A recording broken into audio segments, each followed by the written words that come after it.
Alors c'est avec toute assurance et conviction que je vais prendre la parole ce soir, sachant que Dieu a décidé cette heure-ci et que nous allons tout faire pour que ça réussisse ce soir. Amen. Amen. Est-ce que vous voulez être bénis ce soir? Est-ce que vous voulez recevoir de Dieu ce soir? Nous allons tout faire pour cela. Amen. Le garçon qui met l'étiquette sur le CD m'a demandé, pourrais-tu me donner le titre du message? Je dis, écoute, dès que Dieu me le donne, je te le donne. Il n'avait pas le titre. Puis je dis, il m'a dit, j'attends là, Dieu te le donnera. Et Dieu m'a donné le titre. Et le titre, c'est l'esprit de Jézabel dévoilé. Alors j'aimerais vous dire que ça va secouer ce soir.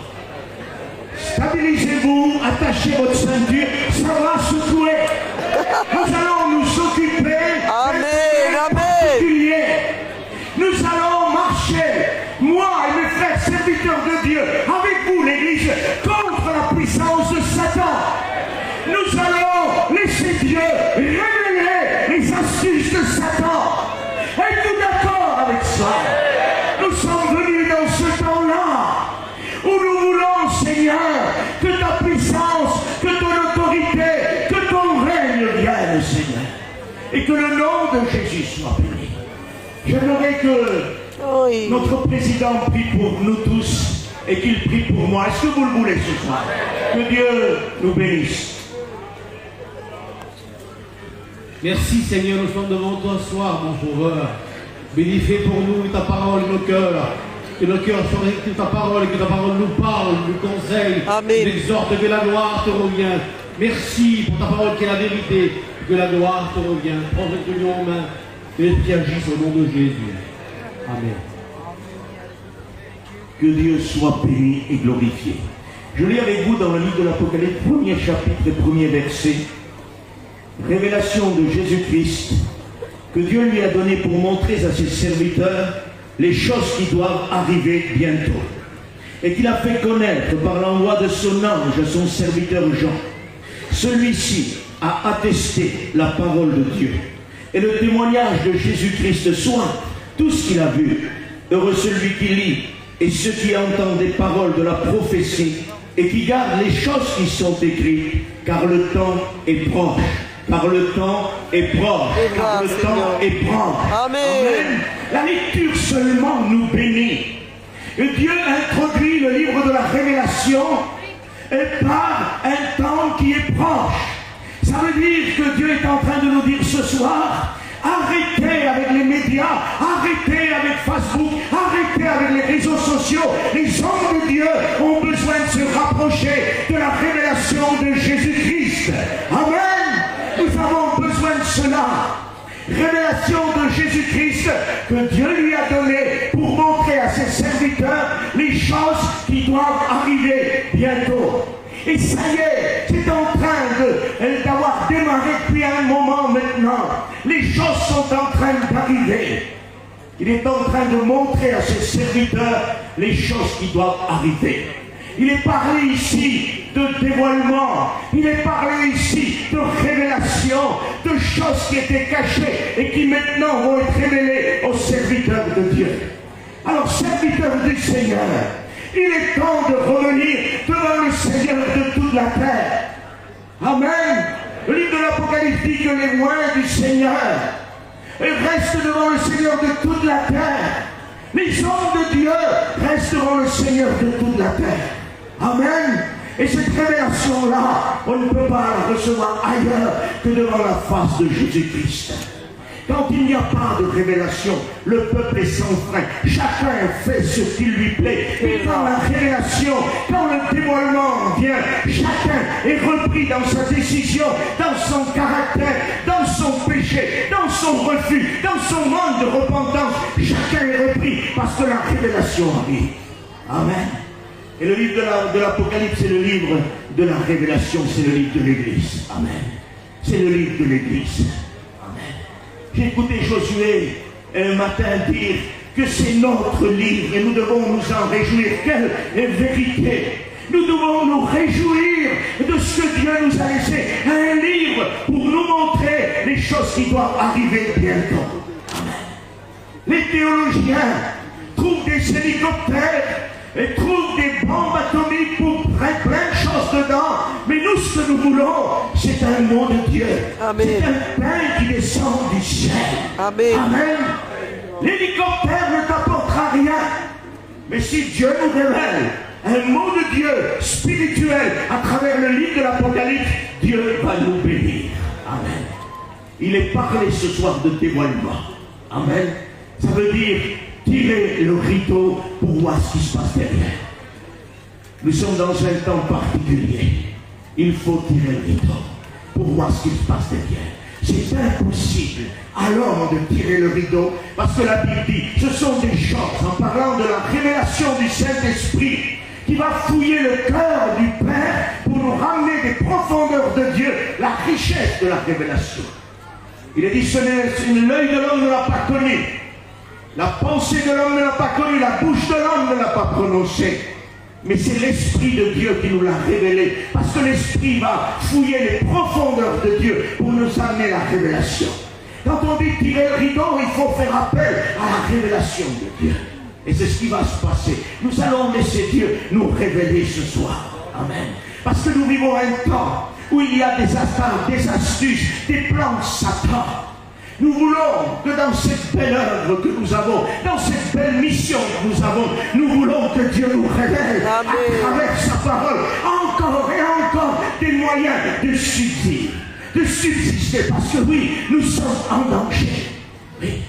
Nous vivons les dernières minutes, dernières heures, dernières années ou derniers mois. Je ne peux pas fixer de date, mais en tout cas, on n'est pas loin. Bientôt il revient. Amen. Les hommes de Dieu, les femmes de Dieu ont cette conviction dans leur cœur. Bientôt, il va revenir. Es-tu malade? Es-tu en dépression? As-tu des soucis? As-tu des difficultés? Relève la tête. La délivrance est proche. Amen. Oui. La maladie laissera sa place au corps. Et le pasteur fait ressusciter à nos corps qui seront changés. Amen. Réjouis-toi. Prends force ce soir. Il faut qu'on sorte de ce chapiteau renouvelé. Amen. Vous savez pour quelle raison? Parce que Dieu l'a choisi. Et cette retraite spirituelle, écoutez, je vous donne le mot de Dieu que Dieu m'a donné tout à l'heure. J'étais dans ma chambre tout à l'heure et je cherchais Dieu comme chaque personne fait. Et voici ce que le Seigneur m'a dit. Cette retraite 2023 est un tournant pour votre mission. Est un tournant pour votre mission. Amen. Il va falloir lever le cap. Le Seigneur me parlait comme ça. Il me dit, si on ne redresse pas et si on n'aime pas le cap, nous allons baisser d'intensité. Il va falloir lever le cap. Amen. Amen. Il va falloir lever le cap. Et par la parole de Dieu, et par la prière, et par la consécration. Et que Dieu soit béni. Nous allons revenir à lui de tout notre cœur. Amen. Le but d'une convention, le but d'une retraite spirituelle, c'est bien de revenir à lui de tout notre cœur. Amen. Dieu n'est pas là. Écoutez, puis j'aimerais vous le dire. Ce soir, moi je suis assis avec vous. Parce qu'il va y avoir ce soir des choses que Dieu va me dire et qu'il va te dire. Mais je voudrais que tu comprennes que je ne suis pas là pour faire la leçon ce soir. Parce qu'un serviteur de Dieu ne fait pas la leçon, il prêche l'évangile. Amen. Et je suis mal placé, des personnes plus âgées que moi. Et je suis mal placé pour faire la leçon. Mais je veux juste prêcher l'évangile ce soir. Et laisser Dieu révéler nos cœurs. Révélation de Jésus-Christ que Dieu lui a donné pour montrer à ses serviteurs les choses qui doivent arriver bientôt. Oui, il y a des choses qui sont en train d'arriver. Arrêtons d'allumer la télévision pour savoir ce qui va se passer demain. Arrêtons de passer du temps sur les réseaux sociaux pour savoir ce qui va se passer demain. Arrêtons de chercher le message de Dieu sur les réseaux sociaux. Mais cherchons le message devant Dieu. Bueno. Ah oui, nos messages seront plus simples, mais ils seront le pain de Dieu. Ils seront la nourriture de Dieu. Parce que la Bible dit dans le livre des Lamentations, les enfants demandent du pain et personne ne leur donne du pain. Il dit, lève-toi au veille de la nuit, répands ton âme comme de l'eau. Quand tout le monde dort, lève-toi pour la vie de tes enfants. Et on a vraiment besoin que les serviteurs de Dieu se lèvent la nuit, le matin, quand le Saint-Esprit frappe, et qu'ils disent, lève-toi, il y a des enfants qui meurent de faim, l'Église meurt de faim, et tu as besoin de chercher le mot de Dieu. Amen. Et tu ne le trouveras jamais sur Internet ou sur les réseaux sociaux. Ça se trouve dans la parole. Amen. Verdade. On pourra trouver de beaux et de grands messages sur Internet. Mais ça ne sera pas le pain qui vient du ciel. Il faut le mot de Dieu. Amen. Les gens ne se contentent plus de Bartimée. Ils ne veulent plus de chant croisette. Et le point central de la parole de Dieu. Ils n'en veulent plus maintenant. Il faut de l'hébreu, du grec et de l'araméen. Écoutez, je vous parle avec mon cœur. On a du mal à parler français. Et vous voulez parler hébreu et grec? Il faut s'arrêter avec ça.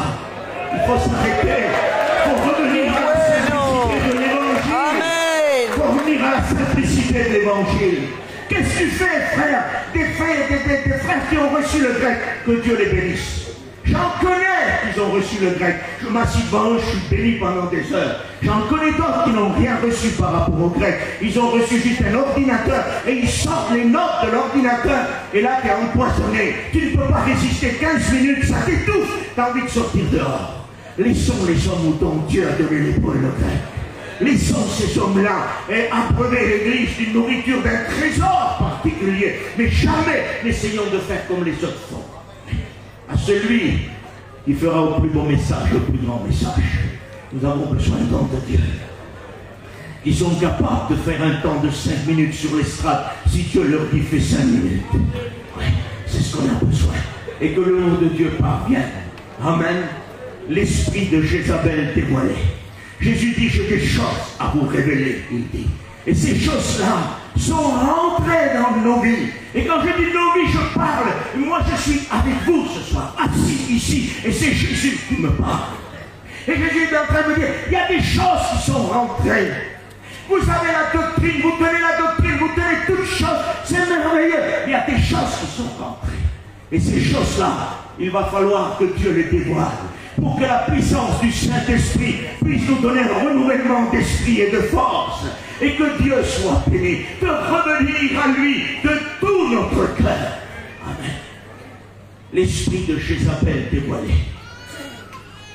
Il y a une révélation de la parole de Dieu dans le livre de l'Apocalypse chapitre 2, je lis avec vous. 2,18 écrit à l'ange de l'église de Thyatire. Voici ce que dit le Fils de Dieu. Celui qui a les yeux comme une flamme de feu et dont les pieds sont semblables à de l'airain ardent. Je connais tes œuvres, ton amour, ta foi, ton fidèle service, ta constance et tes dernières œuvres plus nombreuses que les premières.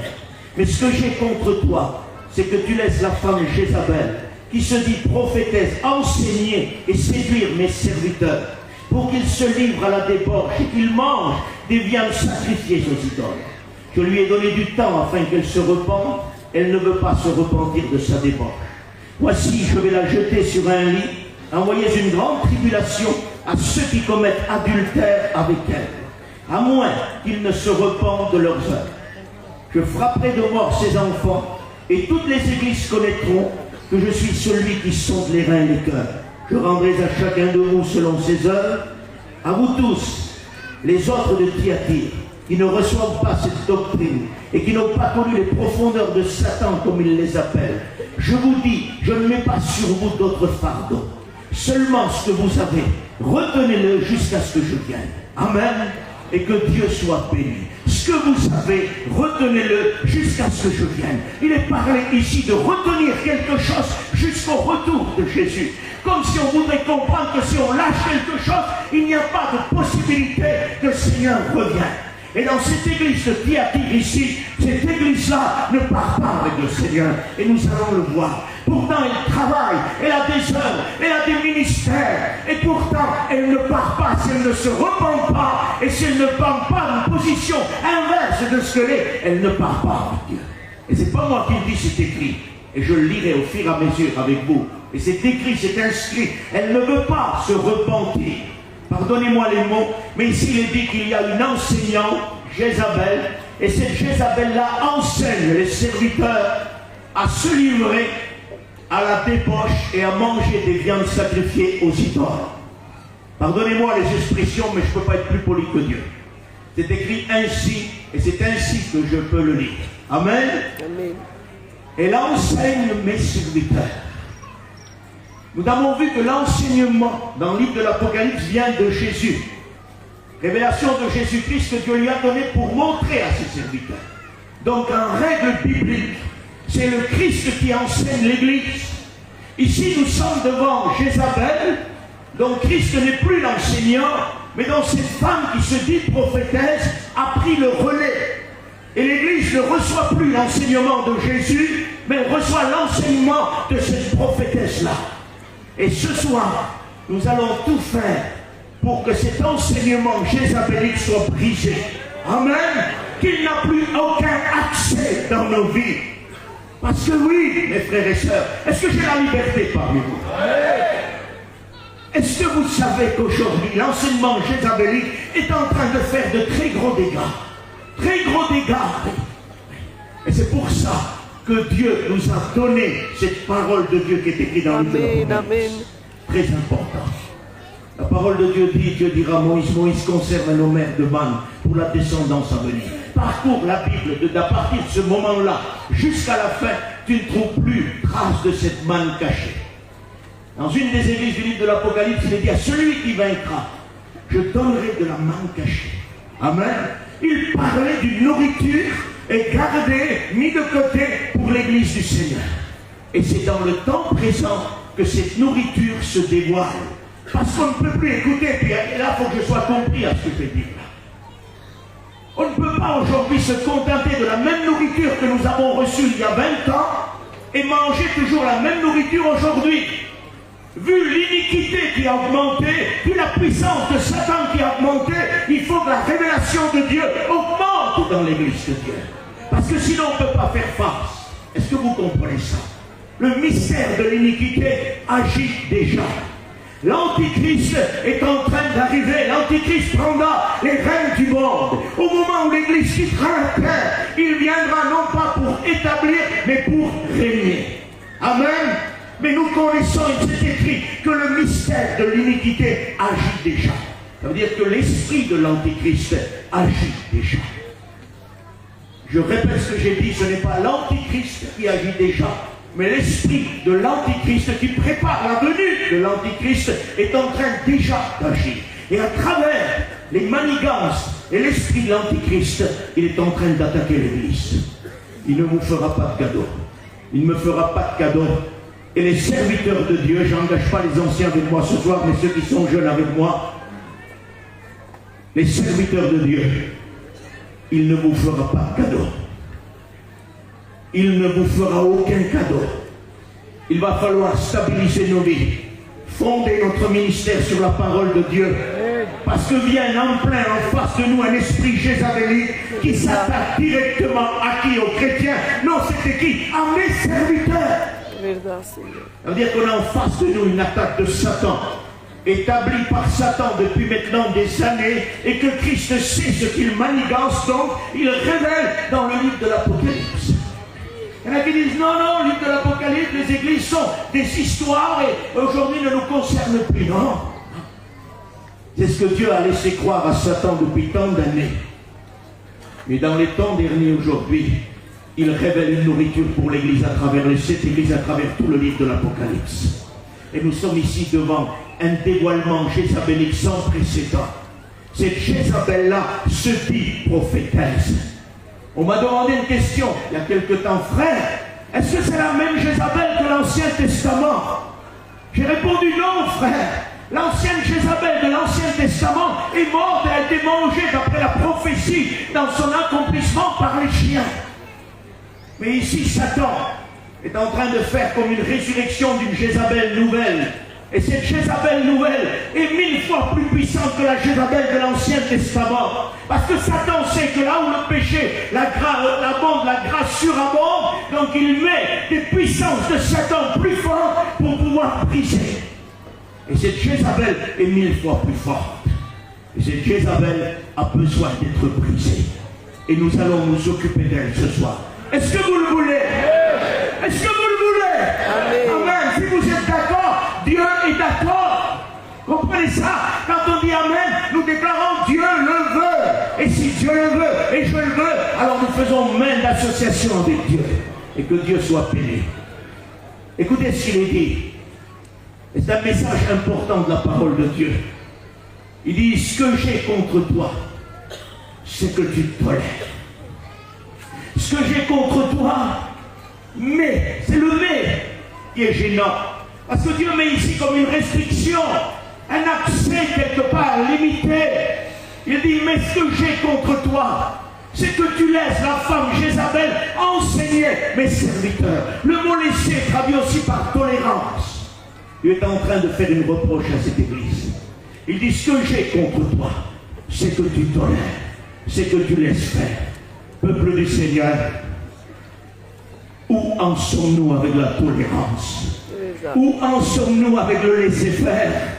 On peut avoir la meilleure des doctrines et nous l'avons. Amen, vous croyez à ça? Amen. Moi, je crois que nous avons la meilleure doctrine. Amen. Parce que notre doctrine, nous l'avons tirée de la parole de Dieu. Amen.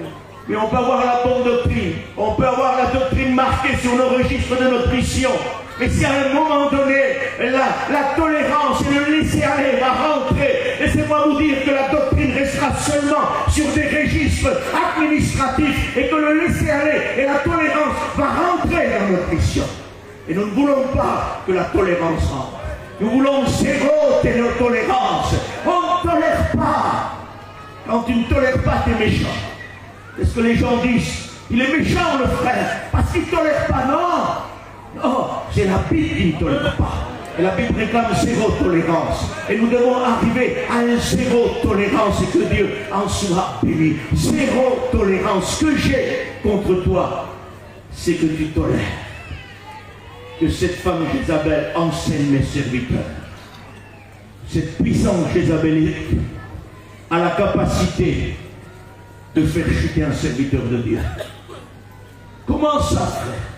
La Bible dit, vous marcherez sur toute la puissance de Satan et rien ne pourra vous nuire. Comment se fait-il que cette femme Jézabel arrive à faire chuter un serviteur de Dieu dans la débauche et dans l'idolâtrie? Est-ce que je peux vous dire pourquoi? Est-ce que j'ai le droit de vous le dire? Amen. C'est à cause de la tolérance. Écoutez, rien, le Satan ne peut rien contre moi et contre aucun serviteur de Dieu authentique. Jamais il n'osera, parce qu'il sait qu'il ne peut pas.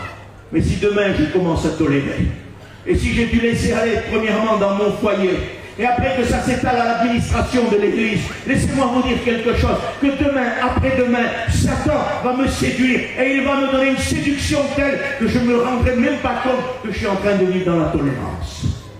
Et ce qui arrive, parce que le mot séduction ici, vous savez parfois il est traduit, prendre quelqu'un par la main, le faire sortir du chemin d'une manière si subtile qu'il ne se rend même pas compte qu'il est sorti du chemin.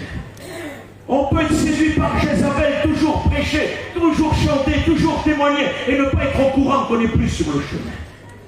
Nous avons besoin vraiment que Dieu nous bénisse. Amen. Que Dieu soit béni.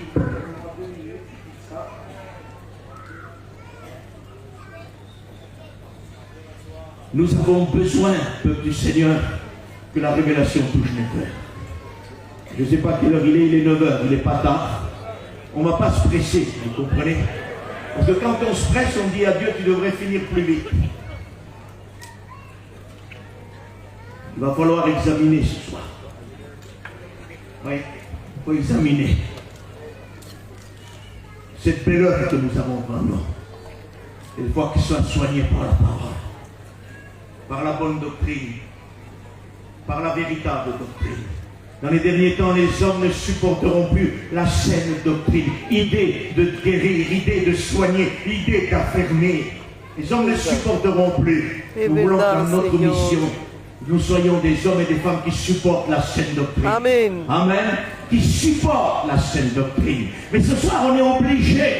On est obligé que ça secoue, mes frères et sœurs, parce que nous nous sommes attaqués à l'esprit de Jézabel. Et quand l'esprit de Jézabel est touché, elle surattaque. J'ai besoin de vos prières ce soir. J'ai besoin de prières de mes serviteurs de Dieu, mes frères serviteurs. Parce que pour y arriver ce soir, il faut la puissance de Dieu. On n'est pas du théâtre, on n'est pas habitué à faire du théâtre. On n'en veut pas du théâtre. Ce qu'on veut, c'est que Dieu nous bénisse. Vous comprenez? C'est une réalité ce que je vous dis. On a touché aujourd'hui, ce soir, nous avons touché maintenant le domaine de Satan où il ne veut que personne ne touche à ça. Parce que Jésus, que son nom soit béni, il nous l'a révélé. Oui, Seigneur, heureusement qu'il nous a envoyé la révélation de la parole de Dieu. Oui, heureusement qu'il nous a envoyé ça. Ce que j'ai contre toi, c'est que tu tolères cette femme Jézabel. C'est ce que j'ai contre toi. Mes frères et sœurs, où en sommes-nous avec la tolérance? Où en es-tu avec la tolérance? Où j'en suis avec la tolérance? Parce que je crois qu'on a quand même toléré avec les années. Quand vous prenez le réveil, moi j'ai pas connu le réveil malheureusement. Mais chaque fois qu'on peut m'expliquer le réveil, j'adore ça. J'ai acheté tout de suite le livre de Tarzan. Dès que j'ai écouté qu'il a fait un livre pour rappeler tout ça, j'ai tout de suite pris ça. Parce que c'est quelque chose qu'il ne faut surtout pas oublier, vous comprenez? Mais ce que je veux dire, c'est que par rapport au réveil et par rapport à aujourd'hui, on se rend compte qu'on a laissé faire un peu les choses. On se rend compte qu'il y a de la tolérance aujourd'hui. Puis il y en a qui disent, mes frères, c'est normal, le monde est moderne, la jeunesse est moderne, et puis il faut moderniser. La Bible me dit le contraire. La Bible dit, Romains 12, offrez vos corps comme des sacrifices agréables. Et ne vous conformez pas au siècle présent, mais soyez renouvelés, transformés. Amen. Jésus a renouvelé l'Église, a renouvelé les disciples quand il a dit, ne bougez pas de Jérusalem. Jamais Dieu t'empêche d'aller travailler pour lui. Pourtant là, il dit, ne bougez pas de Jérusalem. Attendez d'être visités de la puissance d'en haut. Amen. La puissance du Saint-Esprit. Le mot puissance, c'est le mot qui a donné dynamite en français. Pardonnez-moi, ce soir, on a besoin d'une dynamite spirituelle. J'ai besoin dans mon ministère et ma vie chrétienne d'une dynamite spirituelle. Il faut que ça explose. Il faut que l'onction revienne et que ça explose. Que vous comprenez ça. Tu peux avoir un message d'avocat, tu peux chanter comme un ténor et ce que tu veux. S'il n'y a pas l'onction, ça sert strictement à rien. Le résultat, il est dans l'onction. Notre mission ne modernise pas. Non, notre mission est transportée par la révélation du temps présent. Amen. Les années sont passées, il y a une révélation pour le temps présent, et pour quelques années, si Dieu tarde à venir, il y a cette révélation-là, et ça c'est la nourriture de l'Église. On ne se renouvelle pas avec le monde, désolé. Ce que nos anciens ont fait, on doit faire. Et on ne doit pas faire plus ou moins, mais faire au moins ce qu'ils ont fait. Vous comprenez? Où en sommes-nous avec la lassitude? Où en sommes-nous avec le laisser-faire? Avec la tolérance. Elle enseigne mes serviteurs. Et quand il dit serviteurs, ce n'est pas seulement les serviteurs, Église de Dieu. Mais il veut montrer qu'il s'attaque. Pardonnez-moi d'utiliser le mot à la tête, parce que c'est Jésus qui est la tête, il n'y a pas de souci. Mais pour montrer que cette Jézabel-là a une grande puissance en son pouvoir à Abraham. Elle sait qu'elle est puissante. Parce qu'il est dit, elle s'attaque à mes serviteurs. C'est-à-dire qu'elle n'a pas peur. Elle sait qu'elle est armée. Elle sait d'où vient sa puissance et on le verra tout à l'heure. Elle sait d'où ça vient la puissance. C'est pour ça qu'elle ose faire affront aux serviteurs de Dieu. Il les enseigne à se livrer à l'impudicité. Pardonnez-moi l'expression, elle est biblique. L'impudicité, c'est le contraire de la pudeur. Le monde a fait naufrage par rapport à la pudeur. Mais nous, Église du Seigneur, on ne peut pas faire naufrage par rapport à la pudeur, mais nous devons garder la pudeur et la morale plus que toute autre chose. Un chrétien, c'est pudique, un chrétien a une moralité irréprochable. Est-ce que vous êtes d'accord avec ça? On ne peut pas chanter un cantique ou prêcher l'évangile, ou alors témoigner si nous sommes dans l'impudicité, pardonnez-moi, mais le texte est réel ici. Avec Jézabel, on prêche, on témoigne, on chante avec de l'impudicité. Est-ce possible? Oui, c'est possible. Le Seigneur le révèle. C'est possible. Et on a besoin d'aller maintenant vraiment fouiller nos cœurs. Parce que Dieu connaît. Il dit, je connais. Il a des yeux comme des flammes de feu. Il te connaît. Là où tu es maintenant, à l'instant même, il connaît tout de ta vie. Où personne ne voit, lui, il voit. Quand tu te crois seul, lui, il a les yeux sur toi. Examine ta vie. Je vais examiner ma vie ce soir. Amen. Seigneur, quand je suis tout seul, comment je me comporte devant toi? Est-ce que vous comprenez? Écoutez, j'aimerais vous dire ça.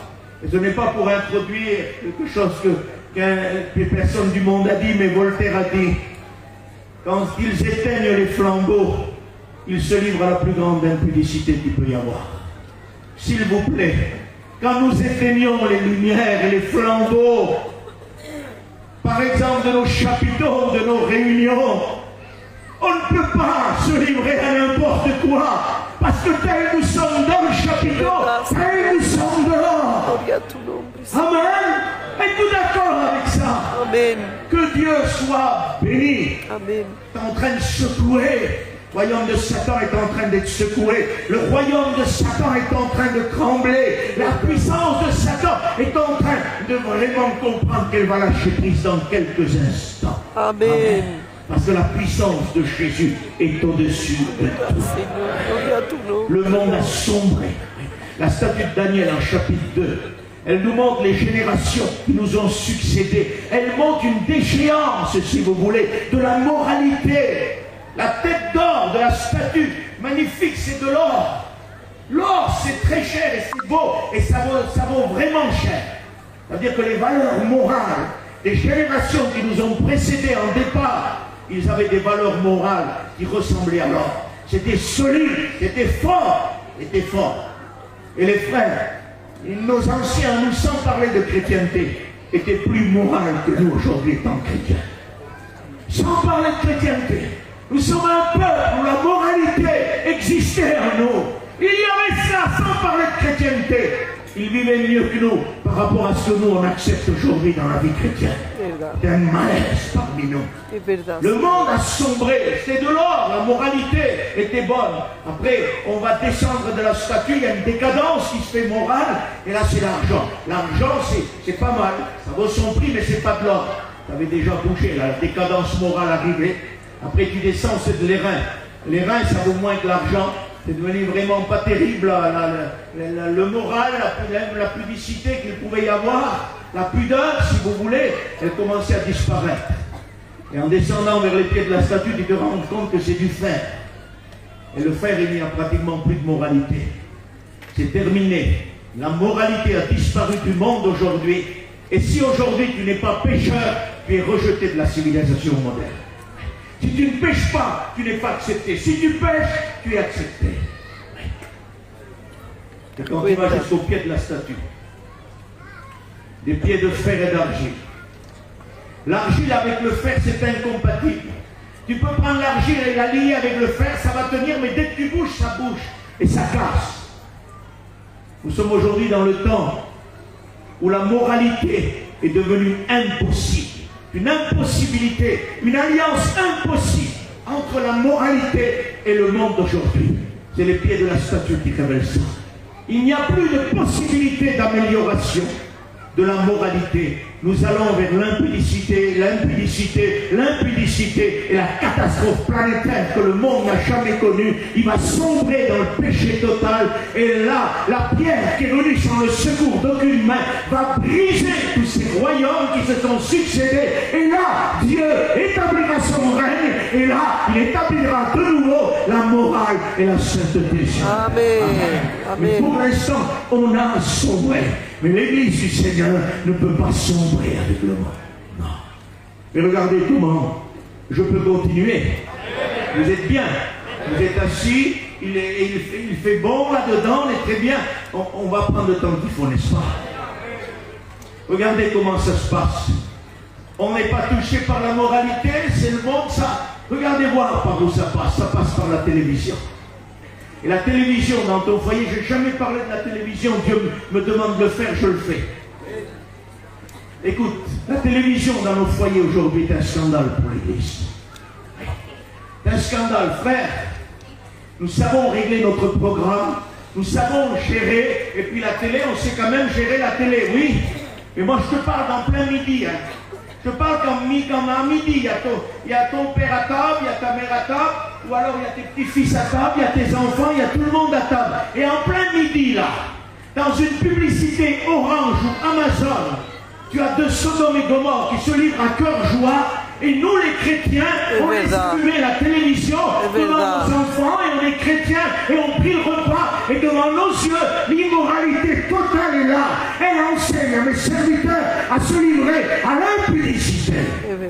C'est un enseignement, Jézabélique, ça. Parce que ça ne vient pas d'une manière à frapper les regards. Ça vient d'une manière, vraiment, on vous prend par le chemin et vous ne vous rendez même pas compte que vous êtes sortis du chemin. C'est rien, ça, frère. Une publicité, vous croyez que c'est une publicité? Non. Je vais vous démontrer que c'est grave. Moi qui suis grand-père comme plusieurs avec moi ce soir ici. Si mon petit-fils de 6 ans et mon autre fils de 3 ans est avec moi, imaginez-vous, et qu'à la télévision, en plein midi, le grand-père mange avec son petit-fils, Négrette, c'est normal. Et puis à un moment donné, tu as 2 Sodome et Gomorrhe qui se livrent à toi. Et moi, le grand-père, en voyant ça dans la télé, je fais semblant de boire un verre d'eau ou de tourner un peu la tête pour que la publicité passe et personne ne dit rien. Vous savez ce que Satan va dire à mon petit-fils? Si ton grand-père qui est serviteur aurait vu cette chose comme mauvaise, il aurait crié, il aurait éteint la télé. Mais pas s'il ne l'éteint pas, c'est pas si mauvais que ça. Et j'aimerais vous dire quelque chose.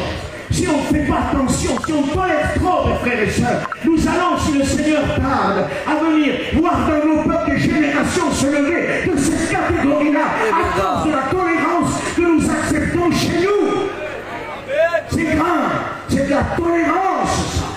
Et on n'a pas le droit. Regarde la télé si tu veux, mais la télé, quand elle commence à te scandaliser, il faut arrêter. Il y en a qui disent, frère, tu nous scandalises là, avec ce que tu dis. Non, pas moi qui vous scandalise, c'est votre poste de télévision à la maison. En plein midi, avec les enfants, la femme, vous vivez un scandale devant vos yeux. Et si on n'arrête pas ça, si on ne ferme pas ça, nous allons tolérer des choses qui se rentrent et après nous allons être séduits. Et là, on va être aveugles. On continuera à prier. Il y en a qui n'éteignent même plus la télé aujourd'hui. Tu vas prier pour leurs malades, ils n'éteignent plus la télé, il faut qu'ils éteignent s'il te plaît la télé. Est-ce que vous comprenez? La télé est un moyen de transmettre le monde dans la cellule chrétienne. Le monde ne peut pas agir ailleurs que par la télé parce que nous, on ne va pas normalement dans le monde. Mais faites attention, avant on disait aux chrétiens, n'allez pas dans le monde. Aujourd'hui, il faut dire, faites attention, le monde vient dans l'église. J'ai vu, dit la Bible, les nations rentrer dans ton sanctuaire. Et nous sommes en train de vivre ce temps-là, où les nations sont en train de rentrer dans le sanctuaire. Mettons un frein, fermons l'accès. Fermons l'accès. Frère, après, fermer l'accès et sécuriser. C'est merveilleux! Merveilleux de sécuriser aux portes et de ne pas laisser rentrer, comme ça a été dit ce matin. Comprenez ça? Mais la télé, c'est une porte à fermer. Il faut des contrôleurs devant la télé. Parce que sinon, elle va transmettre à nos enfants la pourriture et le péché du monde entier. Le monde a levé le poing contre Dieu. Est-ce que vous le savez? Le psaume de dit, pourquoi se sont-ils liés contre l'Éternel et contre son roi? Le monde entier a levé le poing contre Dieu. Dieu a mis des lois et eux, ils ont brisé leurs lois, brisons leurs liens, enlevons leurs chaînes. C'est ce que le monde aujourd'hui a fait. Il a enlevé les chaînes. Stop, Dieu a dit ça, c'est condamnable. Ils ont dit non, c'est ouvert. Comprenez ça? Et le péché caché est devenu dévoilé. Et aujourd'hui, accepté et légalisé. Sodome et Gomorrhe avait une ville localisée aux 4 coins du monde. Vous vivez un Sodome et Gomorrhe mondial. Attention, attention. Vraiment, il faut faire attention. Ce que j'ai contre toi, c'est que tu tolères. Je peux continuer? Nous avons la liberté parmi vous ce soir. Amen. Il faut vérifier la moralité chrétienne. Il faut vérifier la pudeur chrétienne à tout prix. On ne peut pas se permettre d'être sur l'estrade d'une certaine personne et en bas de l'estrade une autre personne. Ça ne marche pas. Ce que vous êtes sur l'estrade, vous êtes en bas de l'estrade. Ce que vous êtes dans votre témoignage, vous êtes hors de votre témoignage. Ce que vous êtes dans votre chant, vous êtes hors de votre chant. Sinon, ça ne marche pas. Ça ne marche pas. On n'accepte pas que des chanteurs chantent pour le monde et qu'après ils chantent pour Dieu. Ça ne passe pas. Vous savez, la Bible dit que, en chapitre 4 du verset de l'Apocalypse, il est dit qu'il voit une porte ouverte. Et ça, on pourrait dire que l'unanimité trouve que c'est la porte de l'enlèvement d'église. Et on est d'accord, c'est l'enlèvement d'église, il n'y a pas de problème. On part avec Dieu. Chapitre 4, verset 1er. Il parlait d'une porte. Étroit et resserré le chemin qui mène à la vie. Large et spacieux le chemin qui mène à la perdition. Mais attention, la porte resserrée, il n'y a pas tout qui passe dedans. Il y a des choses qui ne passent pas. Et il faut faire le tri dans notre vie, parce que ça ne passe pas. Ça ne passe pas. Nous avons toléré des choses. Oui. Excusez-moi, une guitare qui joue pour le monde n'est plus apte à jouer pour Dieu. Ah mais frère, tu as perdu la raison. Tu vas trop loin. Tout dans le temple était sanctifié. C'est écrit dans la parole. Tout était sanctifié. Moïse sanctifia tout. Et par le sang, il purifia tout, les ustensiles et tout. On trouve des guitaristes dans la mission qui chantent pour Dieu, puis 2 minutes après, ils te chantent un flamenco. C'est pas faire. Un jour, j'étais dans un certain pays, puis il ne m'intéresse pas de dire où, c'est l'expérience qui m'intéresse. Puis on était quelques frères. Et puis les frères, j'étais dans ma chambre aussi, puis à un moment donné, il dit, on va dans la chambre d'à côté, si tu veux venir, on va aller prier. Je dis, d'accord, j'arrive dans quelques instants. Et à un moment donné, c'est pas prier qu'ils sont partis, c'est chanter. Mais c'est pas mal ça, frère. Ouais, non, mais c'est pas chanter des cantiques, c'est chanter du flamenco. Et s'amuser avec une guitare à faire du flamenco. Et là, un poids lourd est tombé sur ma vie. Dans cette chambre-là. Les écouter faire ça. Et le Seigneur me dit, tu vois, l'instrument n'est plus apte à jouer pour moi. Et celui qui joue sur l'instrument, encore moins, il n'est plus apte à chanter pour moi. Mon fils s'était acheté une guitare. Il était jeune. Et sur cette guitare, il voulait chanter pour Dieu. Et puis à un moment donné, il a chanté des musiques du monde. Il dit, tu n'apprendras jamais, mon fils. C'est impossible que Dieu te permette de faire 2 choses à la fois. Tu ne peux pas tromper Dieu. T'acheter une guitare pour chanter des cantiques, tu chantes des choses du monde, tu n'y arriveras jamais. Il n'y est jamais arrivé. Jusqu'au jour où il a décidé. Il est venu me voir, il dit, il faut que je rende cette guitare. Dieu m'a parlé, et il faut que j'achète une autre guitare et je vais jouer pour lui. Et celle-là, je la consacre à lui. Il dit, mon fils, quand tu la ramènes, il faut que tu la consacres devant Dieu. Aujourd'hui, il joue de la guitare. Vous savez combien il a joué? En une nuit et un jour, il a joué de la guitare. Et des cantiques. Est-ce que vous comprenez? Il y a des choses qui sont encore réelles, mes frères et sœurs. Ce monde moderne nous enlève des choses réelles, mais les choses sont véritables. Elles sont véritables. Où en sommes-nous? Je vous en supplie. On tolère tout. On va avancer un peu dans la tolérance. Vous le voulez ce soir? Vous êtes sûr? Est-ce que vous êtes sûr, pasteur? Il faut avoir votre approbation, hein? Parce qu'on ne peut pas faire marche arrière après, hein? Quand Dieu a parlé, il a parlé, hein? Il faut prendre des dispositions après. Êtes-vous d'accord? Je vous le redemande. Amen, que Dieu soit béni. Où en sommes-nous, peuple du Seigneur, par rapport à la tolérance dans nos mariages d'aujourd'hui? Où en sommes-nous, peuple du Seigneur? Où en sommes-nous? Est-ce que nos mariages ressemblent à des mariages chrétiens? Ou est-ce qu'ils ressemblent à des mariages mondains? Qu'est-ce qui nous reste dans les mariages chrétiens? Sinon une prière pour les enfants rapide, et après, c'est comme tu veux, c'est le luxe, et c'est tout ce que tu veux. Des mariages à 20, 25, 30, et je suis en bas de l'échelle, parce qu'il y en a qui coûtent plus cher. Mais quand même, c'est le standard, 20, 30 000 euros, c'est quand même cher. C'est cher pour un mariage chrétien, ça. Écoutez, Tarzan dire, son mariage a coûté moins de 10 euros. Moins de 10 euros. Moi, le mariage d'aujourd'hui, moins de 10 euros, il dit, mais t'as perdu la tête. On ne peut même pas mettre du gasoil pour aller acheter. Vous comprenez ça? Nous avons laissé trop faire. Nous avons trop toléré parmi les chrétiens. Nos mariages font honte à ceux qui n'ont rien, pardonnez-moi. Ils font honte à ceux qui n'ont rien. L'apôtre Paul a dit, quand vous vous réunissez, c'est pour faire honte à ceux qui n'ont rien. C'est vrai. Nos mariages avec certains qui veulent acheter des robes à 15 000, à 10 000, à 4 000 euros et qui veulent des salles à 7 000 et tout ce que tu veux.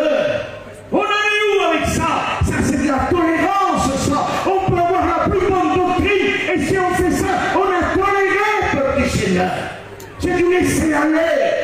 Comprenez ça? Ce que j'ai contre toi, c'est que tu tolères. Oui, tu tolères. Comment se fait-il que nous n'avons pas agi? Comment se fait-il qu'on a laissé faire ça? Parce que c'est pas arrivé du jour au lendemain. Non, c'est venu peu à peu. Un certain chrétien a commencé avec la barre plus haute, à faire des choses plus en plus luxe, des choses plus grandes. On aurait dû agir tout de suite. Stop! Il faut que tu sois maîtrisé dans ta conduite. Et c'est encore plus grave quand c'est des serviteurs de Dieu qui font des mariages grandioses. Écoutez, il sévit aujourd'hui. Écoutez, je ne m'excuse plus parce que c'est le mot de Dieu. Moi, il faut que j'avance. Amen. Amen. Est-ce que c'est normal? Dites-moi, est-ce que c'est normal aujourd'hui qu'on retrouve sévir parmi nous une jet-set chrétienne? Est-ce que c'est normal que les chrétiens vivent comme une jet-set chrétienne? Et ça dit, est-ce que c'est normal? Non, c'est pas normal. La Bible condamne ces choses-là. Impossible de vivre en jet-set chrétienne en étant un chrétien. Jésus a dit, qu'est-ce que Jésus a dit? Les renards ont des tanières. Le Fils de Dieu n'a même pas une oreillette pour mettre sa tête. Il met le renard plus riche que lui. Aujourd'hui, nous les chrétiens, on roule en Ferrari, en Porsche, en tout ce que tu veux. Tu dis que c'est chrétien. Et ça passe pas à la porte, ça coince à la porte, ça. Non, non, on n'a pas le droit. On n'a pas le droit. On n'a vraiment pas le droit. La chrétienne doit s'arrêter. Frère, tu veux qu'on marche à pied? Marche pas à pied, mais quand même soyons maîtrisés dans notre conduite, s'il vous plaît. Soyons maîtrisés. Garçon, il y en a qui disent le garçon, et il a tout le temps vécu dans ça, mais il est temps de changer. Tu roulais en Ferrari, roule en Mercedes, faut pas dire en Laguna. Choses anciennes sont passées, choses nouvelles aujourd'hui. Faut que je brûle mon argent, frère. Ah non, pas du tout. Garde ton argent, mais vis à une manière chrétienne. Ton argent peut servir même pour l'œuvre de Dieu. Merci à Dieu. Mais toi, ne vis pas à une hauteur de jet-set chrétienne. Ça ne marche pas. On s'habille, nous les chrétiens, avec des vêtements à 2 000 à 3 000 euros, des parfums à 800 euros. La bouteille, Isa, 800 euros. Si je chante pas bon avec ça, à côté de toi, ça 800 euros. Et c'est normal, Josiane? Non, c'est pas normal. Pas normal du tout. Non, c'est pas normal. Écoute, je mets du parfum. Ça m'arrive d'en mettre. Il n'y a pas de problème. Un flacon à 5 euros, ça suffit. Comprenez ça? Parce qu'un flacon à 800 euros, j'aurais honte de le mettre sur moi. Parce que quand tu vas dans les pays étrangers, vous l'avez écouté dans le missionnaire. Moi, j'ai vu des bébés mourir pour 20 euros parce qu'ils n'avaient pas pour se soigner. Et nous, on se parfume à 800 euros, les chrétiens. C'est pas normal du tout. C'est pas normal du tout. Un chrétien n'a pas besoin d'un flacon à 800 euros parce que la Bible dit dans vous le parfum de Christ. Et on sent le parfum de Jésus-Christ. Avec un parfum à 800 euros, on surpasse ça. On surpasse ça. Vous savez que Satan est en train de se faire bousculer là? Est-ce que vous le sentez que son royaume est en train de bousculer? Amen. Soyez avec nous ce soir. Amen. On va bousculer, on va se repentir, et on va dire à la tolérance zéro. Zéro. Ouais. On en est où? On en est où aujourd'hui? Dans nos anniversaires, peuple du Seigneur. Les anniversaires à 50, 60 000 euros. Ça n'existe pas, frère. Un gâteau, ça ne vaut pas 50 000 euros. Oui, mais on ne se contente pas d'un gâteau aujourd'hui. Il y a le cadeau. On m'a rapporté, il y a quelque temps, qu'un futur étudiant avait fait un anniversaire et qu'il avait offert à son fils une voiture de 70 000 euros. Et il était prêt à partir aux études. Et les frères m'ont dit ça. J'ai dit, les frères, pardonnez-moi. Pour moi, il est disqualifié. Pour moi, il est disqualifié. Il ne peut pas aller à l'école. Est-ce que vous comprenez ça? C'est la tolérance, ça. Les frères, c'est pas interdit. Si Timothée 3 dit que si quelqu'un désire l'œuvre d'évêque, il désire une œuvre excellente. Mais il faut que l'évêque ait 17 conditions d'admission au service. Et dedans, il y a la maîtrise de soi. Et quand on fait ça, on n'est pas maîtrisé de soi. J'ai dit, si c'est moi, il est disqualifié, il reste assis pour plusieurs années. Est-ce que vous comprenez? On a besoin d'arrêter la tolérance. Amen. C'est nous qui poussons la tolérance parce qu'on n'agit pas. Parce qu'on n'agit pas. On s'est habitué, peuple du Seigneur, à vivre comme le monde vit. Il faut vraiment que nous puissions. Est-ce que je peux continuer, le frère? On peut continuer quelques instants. Nous avons besoin de prendre des initiatives. Amen. Est-ce que vous êtes d'accord pour améliorer?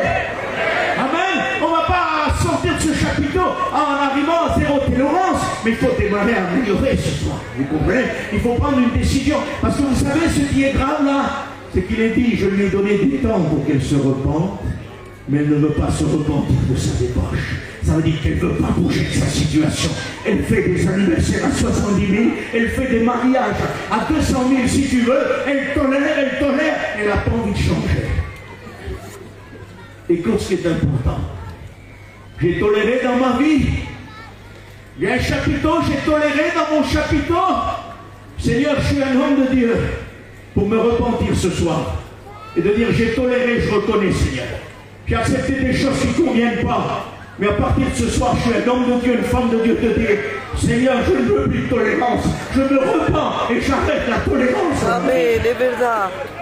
Les sœurs, arrêtez de pousser vos maris à travailler plus pour changer les caravanes.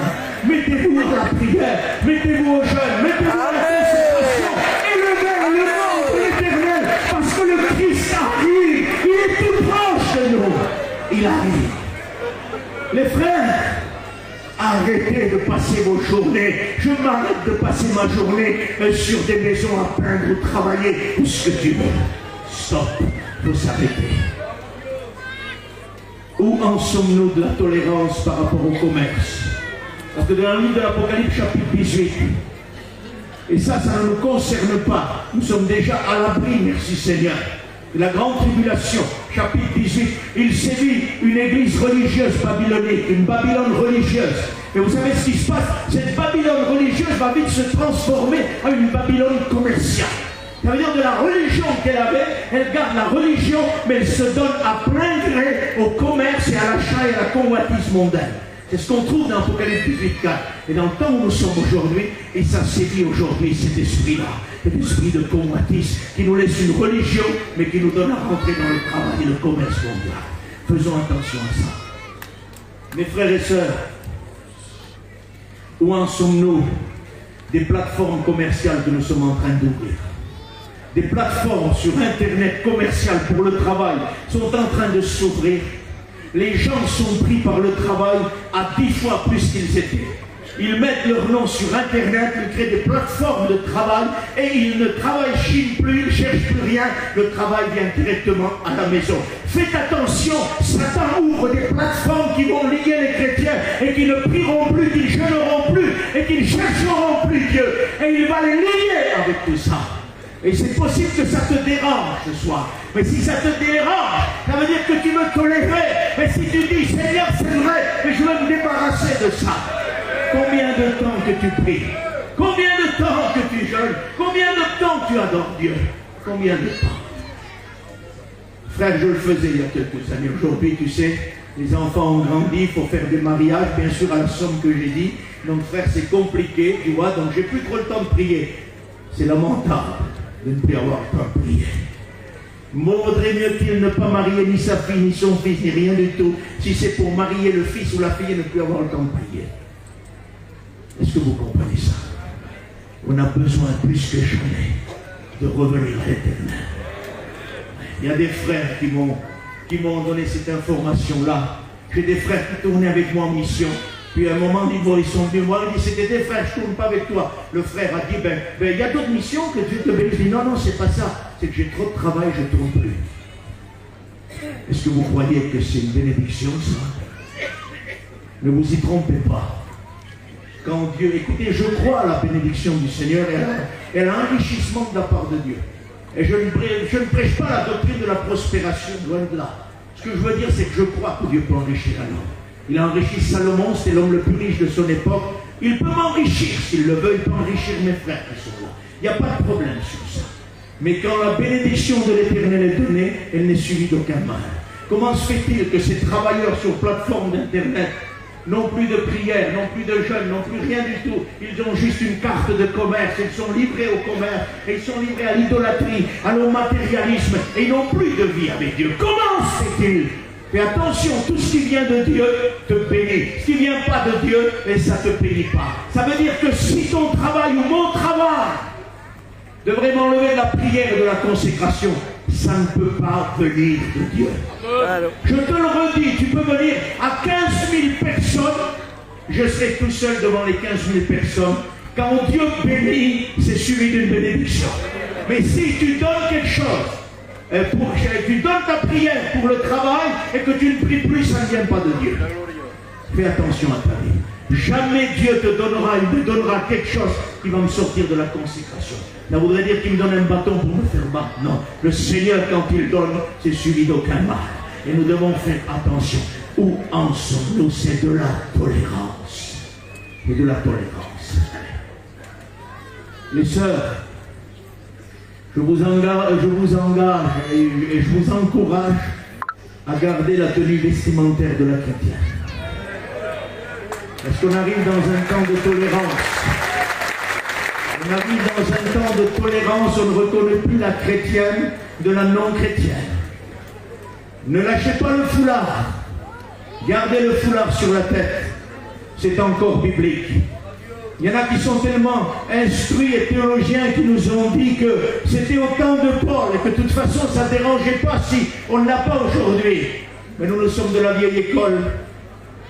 De la vieille école, nos grands-mères, nos mères ont mis le foulard, ça continue, on est de la vieille école. On ne modernise pas, parce que la vieille école, c'est là qu'était la bonne chose. Et on ne modernise pas les sœurs, gardez la tenue vestimentaire. Il y a de plus en plus de sœurs aujourd'hui. Pardonnez-moi, c'est un inventaire. Hein, pardonnez-moi. Et puis là, ça va trembler un peu, les sœurs, excusez-moi, hein, mais il faut le dire. On arrive à voir des chrétiennes en pantalon aujourd'hui. On a vraiment modernisé. On arrive à voir des femmes de serviteurs en pantalon, parfois. Hein. Il y a un pantalon et un petit t-shirt qui viennent là. 10% de jupe et 40% de pantalon. On a besoin vraiment d'arrêter la tolérance. On a besoin de vivre en tant que ce que nous sommes. Nous sommes des enfants de Dieu et on doit ressembler à ça. Les frères, on laisse les sœurs tranquilles. On peut parler de nous un peu. Je vous conseille de garder la tenue vestimentaire du chrétien, les frères. Arrêtez de vous habiller en leggings, en collant de contention. Arrêtez de vous habiller de cette manière-là. Habillez-vous correctement. Serviteurs de Dieu, vous n'avez pas le droit de vous habiller en leggings ou collant de contention. Ce n'est pas possible. Vous portez l'évangile. Vous devez être digne de votre habillement.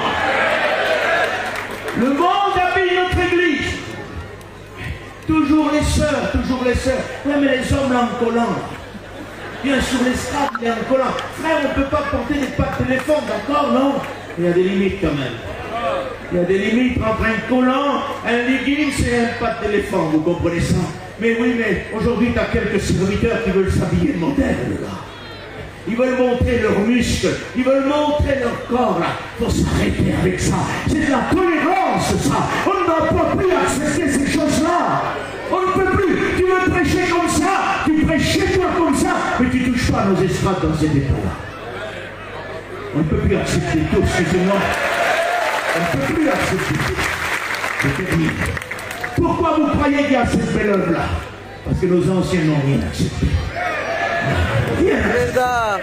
Ils ont donné leur vie pour rien accepter. Et nous, aujourd'hui, on a oublié tout leur travail.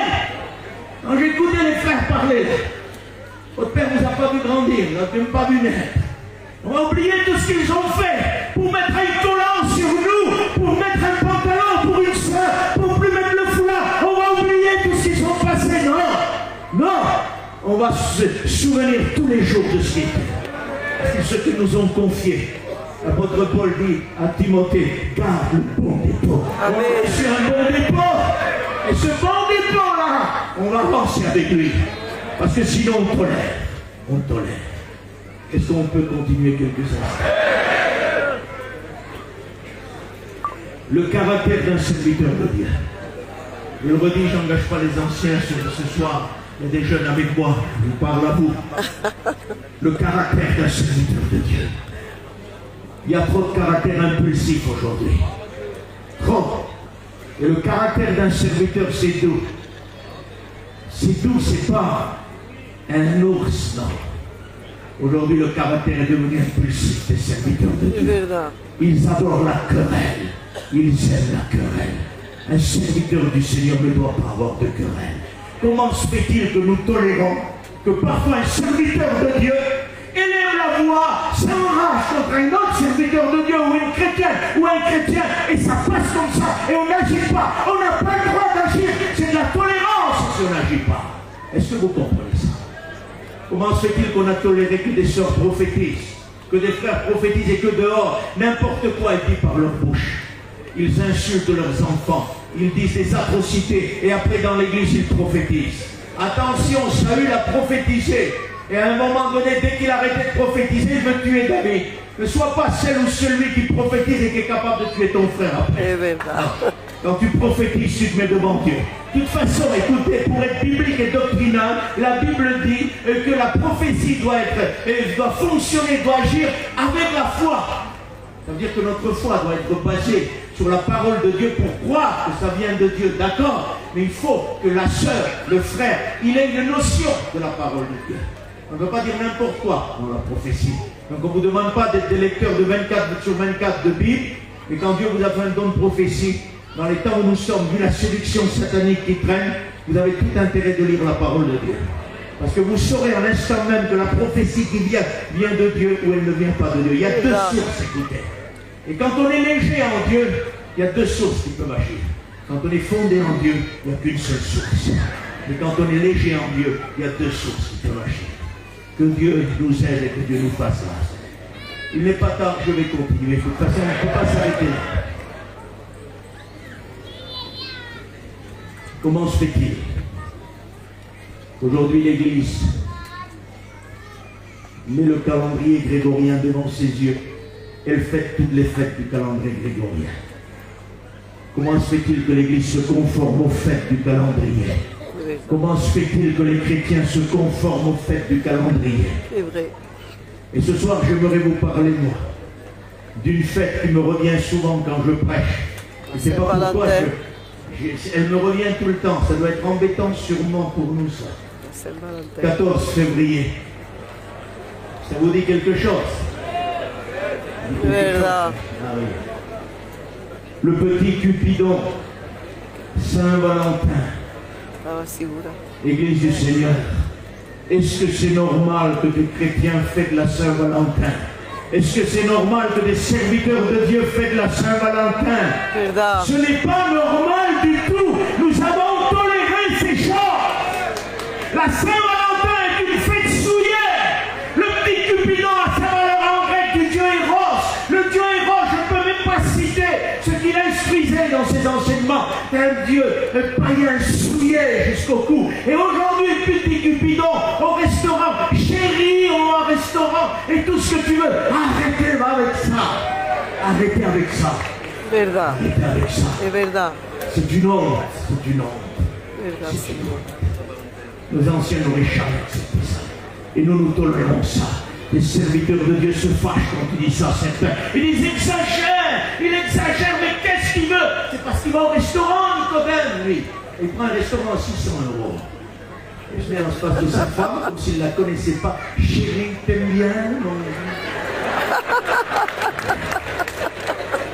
On est en train de se laisser balancer dans les bras. Ah, il dit la vérité, hein? Nous sommes en train de se laisser séduire.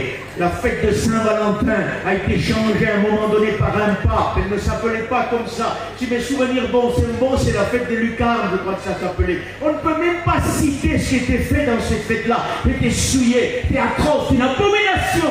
Et nous, aujourd'hui, à cause d'un pape qui a changé le nom, nous sommes aujourd'hui capables de fêter la Saint-Valentin. Des cadeaux. Un frère qui a fait non plus un cadeau, 3 cadeaux, j'ai écouté pour la Saint-Valentin. 3 cadeaux. Un ne suffit plus, il faut faire 3 cadeaux. Tu te rends compte? Hein? Des sacs Louis Vuitton. pour la Saint-Valentin. Ça vaut pas cher. On doit faire quoi? 3000, non? À peu près, c'est moins cher. Nos mères et nos grands-mères, mes sœurs, n'avaient pas des sacs Louis Vuitton. Ils avaient des paniers pour chiner, et en chinant, ils convertissaient les personnes. Amen. Amen. Est-ce que vous en faites autant avec vos sacs Louis Vuitton? Est-ce que vous en faites autant? Je ne pense pas, excusez-moi.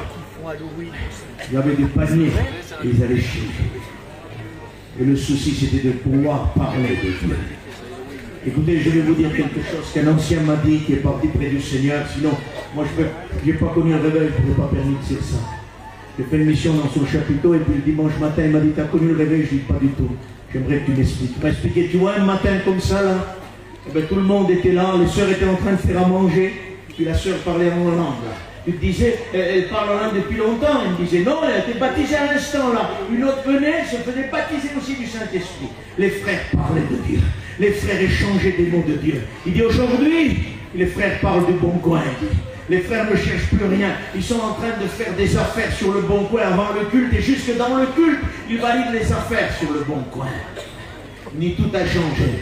Les sœurs avant, ils n'avaient pas de torchon à la main pour faire le ménage sans arrêt du matin au soir. Ils avaient la prière, ils avaient le jeûne, ils avaient la lecture, ils se réunissaient pour prier. Et la bénédiction était là. Il dit, on a fait des missions, il m'a dit dans le réveil. Et puis on appelait des personnes de loin, même des Américains, puis on avait des panneaux. Les frères ont connu ça, moi j'ai pas connu. Ils collaient sur les caravanes. Et il me disait, le frère, quand tu en avais 10, c'était bien, tu les collais sur une caravane, sur une autre. Une soeur, quand arrivait à la 10e, il dit, mon frère, moi aussi. Il dit, j'en ai plus, ma soeur. Une tristesse dans son cœur, parce qu'il n'y avait plus pour coller sur la caravane. Il me dit, tu colles ça sur un tabert à une fête d'aujourd'hui, tu prends un coup de fusil. Et ça, vous imaginez là? Qu'on viendrait vous coller des affiches là, sur vos fenêtres et tout. Ça ne nous plairait pas trop. Hein. Mais c'est la preuve que nous sommes sous la tolérance de Jézabel. Parce qu'elle enseigne aux serviteurs à se livrer à l'idolâtrie. Et nous sommes en train de vivre un temps d'idolâtrie matérielle sans précédent dans l'église du Seigneur. Et il faut que ça change ça. On ne peut pas continuer comme ça, s'il vous plaît, c'est pas possible. On ne peut pas vivre pour le matériel, on vit pour Jésus. Êtes-vous d'accord? Tu ne peux pas vivre pour ta caravane, ton matériel, ta voiture. Tu dois vivre pour lui. C'est embêtant quand une caravane, une voiture, quand de l'argent a pris la place principale. Parce que la traduction d'idolâtrie, la meilleure que je peux vous donner, c'est sûrement celle-là. Ce qui a pris la place dans ton cœur de Dieu. Peut-être une voiture, une caravane, une idolâtrie. Les sœurs, arrêtez de faire le ménage 24 sur 24. Les frères, arrêtons de parler des bons points des voitures. Revenons à l'Éternel, reparlons de nouveau des discussions de Dieu. Cherchons avec des frères à se mettre à part, à prier, à glorifier le nom de Jésus. Écoutez, Gien est une bénédiction. Êtes-vous d'accord avec moi? Mais parfois on voit des choses qui ne conviennent pas. Moi, on m'a montré une vidéo d'une début de session de Gien. Et puis vous savez ce que j'ai vu dessus, puis on n'a rien à cacher, on est ensemble, on est dans la même mission, c'est notre mission, c'est notre peuple et que Dieu en soit béni. M'a montré des frères qui arrivaient à l'école biblique, se sont installés et puis faisaient tourner une broche. Jusqu'à là, il n'y a pas de problème. La Bible ne t'interdit pas de te nourrir. Et le problème, c'est que ce que j'ai écouté, c'était fort quand même. Ils ont dit, pas béni, Gien, regarde les broches qui tournent. Alors si c'est béni, Gien, parce qu'il y a une broche qui tourne, excuse-moi, on est passé à côté de l'essentiel.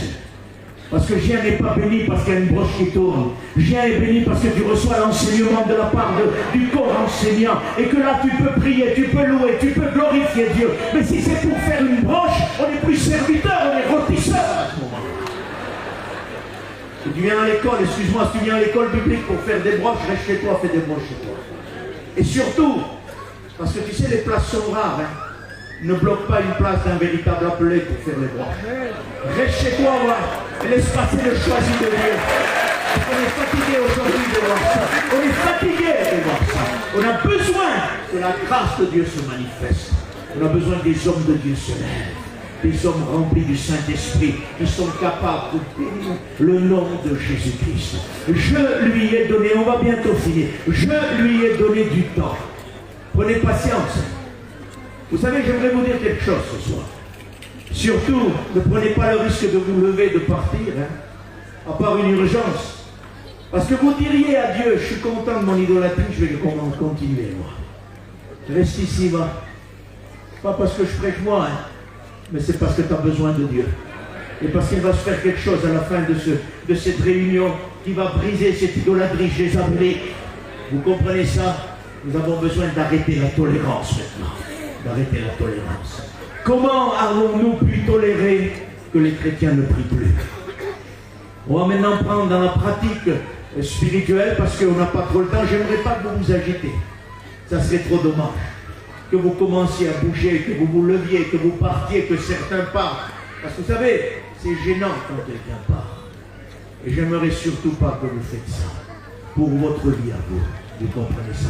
On va rentrer un peu dans la pratique de la vie chrétienne maintenant. Comment se fait-il qu'on a toléré des chrétiens qui ne prient plus? Comment se fait-il qu'on a toléré des serviteurs de Dieu qui ne se tiennent plus devant Dieu? Comment se fait-il qu'on a toléré des serviteurs de Dieu qui ne jeûnent plus, qui ne prêchent plus avec l'onction, avec la puissance de la parole de Dieu, mais qui ont remplacé ça par l'ordinateur, et que l'ordinateur leur sort leur message parce qu'ils n'ont pas le temps de tirer le message? Ou alors, parce qu'ils n'ont pas le temps, ils vont commencer à copier un tel. Oui, parce qu'il y a des copistes, des copieurs. Et ça s'appelle des magiciens dans la Bible, ça. Et le livre de l'Apocalypse dit dehors les magiciens. Parce que le magicien te fait croire à l'illusion. Et quand on te fait croire que c'est Paillon, Jimmy, ou Tarzan, ou qui tu veux, et que c'est pas lui, c'est un autre, mais qui est en train de l'imiter, et nous on fait semblant de pas comprendre Zinda, on dirait un peu Tarzan. On dirait pas un peu Tarzan, il essaye tout simplement de faire Tarzan. Vous comprenez? On dit Zinda. Chez nous, chez les Roms, on dit Mila. Laisse-le, le pauvre. Il n'y a pas à le laisser, c'est un imitateur. Il faut qu'il fait croire aux gens. Il est en train de diminuer l'authenticité des ministères. Quand quelqu'un copie un autre, il est en train d'enlever le caractère sacré de celui qui l'imite. Parce que quand tu vois un ministère établi de Dieu, tu es touché par le Seigneur. Et tu dis, Seigneur, tu m'as parlé. Mais dégrète, et si demain, moi je passe derrière toi, je fais dégréter. Les gens vont dire, ben alors c'est pas une bénédiction en vrai. Je croyais que vraiment le ciel est descendu, mais je vois qu'il y a un deuxième dégrété. Ça veut dire qu'on prend les choses normales, habituelles. Alors que quand Dieu choisit des hommes, il choisit des hommes pour qu'ils puissent donner un mot de Dieu. Amen. On ne doit pas les imiter. Attachez-vous à votre ministère. Je dis souvent ça aux jeunes. Arrêtez d'imiter. Attachez-vous à ce que Dieu vous a donné si vous avez quelque chose. Vous perdriez du temps à jouer à l'autre. Attachez-vous à ce que Dieu vous a donné s'il vous a donné quelque chose. Parce que tout ce qui vole n'est pas un oiseau. Les oiseaux volent, c'est la création de Dieu. Les avions volent, c'est la création de l'homme. Ça fait beaucoup de bruit. Et ça ne fait rien de plus. L'oiseau passe, il ne fait aucun bruit. Et dans le ministère, on ne fait pas du bruit. On passe, et derrière nous, il reste Jésus. C'est verdad. Amen. Bueno. Écoutez, j'étais un jour à l'école biblique ici, je faisais mes études. Et le Seigneur m'a parlé dans mon cœur. Et il m'a dit, le jour où le peuple s'accroche à toi, tu seras un danger. Le jour où, quand tu prêches, le peuple s'accroche à moi, tu es en sécurité. Alors j'ai peur, moi, les frères, quand on s'accroche à nous. Vous n'avez jamais remarqué, mais comment tu as prêché, comment c'est dangereux tout ça. Il faut qu'il dise, Seigneur m'a touché, le Seigneur m'a béni, et qu'il rentre chez ceux qui ne se rapproche pas de l'homme qui a prêché, mais qui se rapproche de Jésus-Christ. Amen. Ce soir, et comme demain matin, et comme les autres soirs qui ont passé, nous on s'attend à ce que quand vous sortez d'ici, vous allez rencontrer celui qui est l'auteur du ministère, le Fils de Dieu. Amen. Amen. Que Dieu soit béni. Je lui ai donné du temps, il ne veut pas se repentir. Je vais essayer d'avancer. Je vais donner quelques instants. Ne fatigue pas, vous n'êtes pas fatigué. Répondez-moi honnêtement, vous voulez qu'on continue quelques instants? Alors on va continuer. Je lui ai donné du temps pour qu'elle se repente, mais elle ne veut pas se repentir. Qu'est-ce que tu vas faire ce soir? Qu'est-ce que je vais faire moi? Le temps m'est donné de me repentir. Est-ce que je vais me repentir ou non? La question c'est celle-là. Parce que qu'est-ce qui empêche de sortir de ce piège d'esprit jézabélique ici, qui est un piège séducteur, qui nous livre à l'idolâtrie matérielle et qui nous livre à l'impudicité, pardonnez-moi. Comment est-ce possible qu'un chrétien qui depuis des années vit sa vie avec Dieu tombe dans l'idolâtrie, tombe dans l'impudicité à cause de cette Jézabel? Et comment ça arrive? À cause du laisser-aller et à cause de la tolérance. Quand on commence à tolérer, laissez-moi vous dire qu'on devient un homme de tolérance, une femme de tolérance, de laisser aller. Et parce qu'on laisse aller, parce qu'on tolère, Jézabel prend le dessus. Elle va dans le cœur de Satan. Elle va mener ses pièges, elle va mener ses destructions. Et là, on ne s'en sort plus. Comment est-ce possible qu'un homme de Dieu prêche l'évangile depuis tant d'années et qu'à un moment ou à un autre il tombe et il ne se relève plus à cause de Jézabel? Ce n'était pas un vrai serviteur, si, a connu des hommes de Dieu remplis de l'onction dont Jézabel a eu raison de leur ministère et ils ont chuté et ils ont mangé la boue et ils ne se sont jamais relevés parce qu'il y a eu de la tolérance. Alors arrêtons avec la tolérance, brisons la tolérance. Que Dieu soit béni et glorifié. Voilà. Je vais maintenant aller vers la fin de ce message. La fin d'une chose vaut mieux que le commencement. Ça veut dire qu'on va quand même vers quelque chose de meilleur. On a commencé, il était bien, et on va avec quelque chose de meilleur que la Bible. La fin d'une chose est mieux que le commencement. Écoutez ce qu'il est dit. À vous tous, à tous les autres de Thyatire, qui ne reçoivent pas cette doctrine et qui n'ont pas connu les profondeurs de Satan, comme il les appelle. Je ne mets pas sur vous d'autres fardeaux, mais ce que vous avez retenu. Il est parlé ici des profondeurs de Satan. Et nous allons maintenant avancer. J'ai besoin de votre prière et de votre soutien. Amen. Parce qu'on va vers la fin maintenant. Il va falloir maintenant briser la puissance de séduction. Amen. De briser la puissance de tolérance, de briser les interdits qui sont aujourd'hui au milieu de nous. Est-ce que tu le veux? À vous tous qui n'ont pas connu les profondeurs de Satan. Certains théologiens, tu sais ce qu'ils disent? Bon, les profondeurs de Satan, c'est rien d'autre que le domaine de Satan, que le royaume de Satan, et rien d'autre que ça. C'est plus que ça. Nous qui avons l'Esprit de Dieu, consultons la parole de Dieu. Est-ce que vous le voulez? Je vais lire avec vous dans le livre de Corinthiens. Il est parlé là-bas de profondeur satanique. Et pour comprendre ce verset, il faut aller dans le livre de Corinthiens. 1 Corinthiens 2,9. Mais comme il est écrit, ce sont des choses que l'œil n'a point vues, que l'oreille n'a point entendues, et qui ne sont point montées au cœur de l'homme. Des choses que Dieu a préparées pour ceux qui l'aiment. Dieu nous les a révélées par l'Esprit, car l'Esprit sont de tout, même les profondeurs de Dieu. Amen. Amen. Les profondeurs de Dieu, c'est quoi? C'est la révélation par le Saint-Esprit. Le Saint-Esprit va fouiller le cœur de Dieu et va nous ramener la révélation pour que nous puissions vivre en tant que chrétiens. Les profondeurs de Satan, c'est la fausse révélation. C'est l'esprit de Jézabel, les démons que Jézabel envoie et qui vont aller dans le cœur de Satan même, dans les profondeurs de Satan. Et Satan va lui donner les pièges pour mettre devant l'Église. Voilà ce que c'est les profondeurs de Satan. C'est des pièges que Satan a préparés pour le temps de maintenant. Et si Dieu ne nous révèle pas ça, on tombe directement dans le panneau, pardonnez-moi. Directement, les profondeurs de Satan, c'est la profondité du diable. Et Jézabel, pourquoi elle dit, elle va attaquer les serviteurs de point fouet? Parce qu'elle n'a pas peur, parce qu'elle va dans le cœur de Satan et lui donne les tactiques pour faire tomber les serviteurs de Dieu. Parce qu'il y a tolérance et le laisser aller. Et on doit vraiment fermer l'accès. Vraiment fermer l'accès. Et j'aimerais vous dire que Satan est très patient. Soyez patients s'il vous plaît, vous avez le fruit de l'esprit en vous qui est la patience. Satan est très patient et vous savez ce qu'il fait?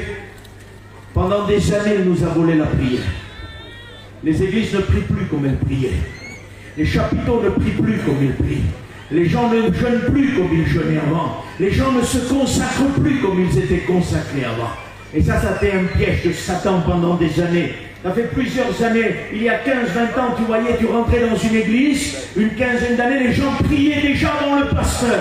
Aujourd'hui, il faut désigner les noms. Un tel prix, et tu t'arrêtes, il n'y a plus personne qui prie. c'est vrai. Les gens ne prient plus, ne disent plus Amen. Il n'y a plus de vitalité spirituelle en eux. Parce que la prière qu'ils n'ont plus a fait quelque part, il n'y a plus de renouvellement. Et ça devient tout doucement la mort spirituelle. L'apôtre en Romains dira, vous savez en quel temps nous sommes, il est temps de vous réveiller. Le jour du salut est plus proche de nous que lorsque nous avons cru. Mais chose bizarre, il dit, il est temps de vous réveiller. Ça veut dire qu'il dort, Polycarpe, t'es d'accord avec moi? Mais pourquoi il dit, vous savez? Vous savez, mais vous dormez quand même. Et nous savons, Pélicone, où nous en sommes. Nous savons que nous sommes à la fin. Et pourtant, l'Église dort encore. L'Église ne s'est pas encore réveillée. On n'a pas encore pris les armes dans nos mains, puissantes comme nous avions au réveil. Et à la suite des années de réveil, nous n'avons plus ces armes de la prière, du jeûne, de la consécration. Nous avons échangé les biens spirituels contre les biens matériels. Satan nous a échangé. Il nous a pris le spirituel et il nous a donné le matériel. Et aujourd'hui, le matériel nous tient, est devenu un Dieu pour nos vies. Et le spirituel n'a plus de valeur pour nos yeux. Et nous avons vraiment besoin que le spirituel revienne. Parce que c'est le seul moyen de s'en sortir. C'est de revenir à la prière. Vous savez pourquoi? Parce qu'il y a une révélation que Jésus a faite par rapport au royaume de Satan et que Satan a écouté. Et parce qu'il l'a écouté, il a agi. Et Dieu ne se laissait pas tromper parce que Dieu savait qu'il fallait qu'il l'écoute pour qu'il prépare des combats que lui va battre. Parce que quand Jésus abat l'ennemi, sa gloire est élevée. Je servirai de Pharaon pour faire éclater ma gloire. Et Dieu se sert de l'ennemi pour faire éclater sa gloire, pour montrer qu'en vérité l'ennemi n'a aucune puissance. Est-ce que vous comprenez ça? Est-ce que vous comprenez ça? Jésus a dit, à un moment donné, les disciples, on est presque à la fin, prenez patience. Prenez patience. Il a dit, à un moment donné, les disciples, il dit, vous guérissez les malades. Il dit, j'ai même vu Satan tomber du ciel, comme un éclair. C'est quelque chose de fort quand même. Pas quelque chose de léger, c'est très fort de voir Satan tomber comme un éclair. Pourtant, à un moment donné, il se trouve devant une impossibilité. Il prie pour un jeune possédé, il ne peut pas le libérer. Et ils vont voir Jésus. Pourquoi n'avons-nous pas pu le libérer? Et Jésus va révéler quelque chose que Satan a écouté. Il dit, écoute-moi, écoutez-moi, gens de peu de foi. Il dit, mais quand même, mais tout de même, cette catégorie de démons ne sort que par le jeûne et la prière. Et j'aimerais que vous soyez vraiment attentifs, s'il vous plaît, maintenant. C'est là, à ce moment même, que va être décisif pour vous la parole de Dieu. Il a dit, cette catégorie de démons ne sort que par le jeûne et par la prière. Alors laissez-moi vous dire que c'est aujourd'hui, si tu n'as pas de prière, tu n'as pas de jeûne, tu peux chasser un démon avec des paroles d'avocat. Tu peux avoir un langage de maître. Tu peux faire ce que tu veux. S'il n'y a pas le jeûne et la prière devant cette catégorie de démons, elle ne bougera pas. Ni dans ses influences et ni dans ses possessions. Et pas la peine d'appeler un tel, de mettre des noms. Parce qu'aujourd'hui, on dirait qu'il y a un 6e ministère. Pardonnez-moi. Il y en a 5, les frères. On est sûr, hein, les 2 frères. On est sûr qu'il y en a 5. Pourtant, il y en a un 6e qui apparaît aujourd'hui. Et on le tolère, chasseur de démons. Il faut appeler lui. Négrité, on se connaît. Je vais appeler Négrité, parce que Négrité, lui, il est bon pour ça. Non. Tous les ministères authentiques de Dieu ont reçu la puissance et l'autorité de chasser les démons. Vous comprenez ça? Et on n'a pas le droit aujourd'hui, dans les derniers temps, d'élire des hommes qui chasseront les démons. On est en train de diminuer tous les ministères. Il restera bientôt que 3 dans la mission qui peuvent chasser les démons. Et tous les 2000 et quelques prédicateurs ne seront plus aptes à chasser les démons. C'est ce qui va nous animer. Et ça, c'est de la tolérance. Ça. On ne doit pas tolérer ça. Non. Non. T'appelles un tel, c'est très bien. Moi, s'il y a une possession, moi, je ne vais pas tout seul, je vais faire venir avec moi. Normal. Normal. Ouais, parce que parfois, t'appelles un tel, là. Les frères ont passé 10 jours là, dans le jeûne, dans la prière, fatigué à bout de tout. Il arrive, lui, là, plein de force. En 2 minutes, le démon sort. C'est lui le monsieur, t'as compris. Mais ce qu'on a oublié, c'est que les autres, là, les messieurs, là, pendant 10 jours, ils étaient dans le jeûne de la prière. Vous comprenez ça? les frères qui travaillaient. Le monsieur a dit, tombez-moi ce mur s'il vous plaît. Ils ont commencé le matin jusqu'à 6 h du soir, le mur il ne tombait pas.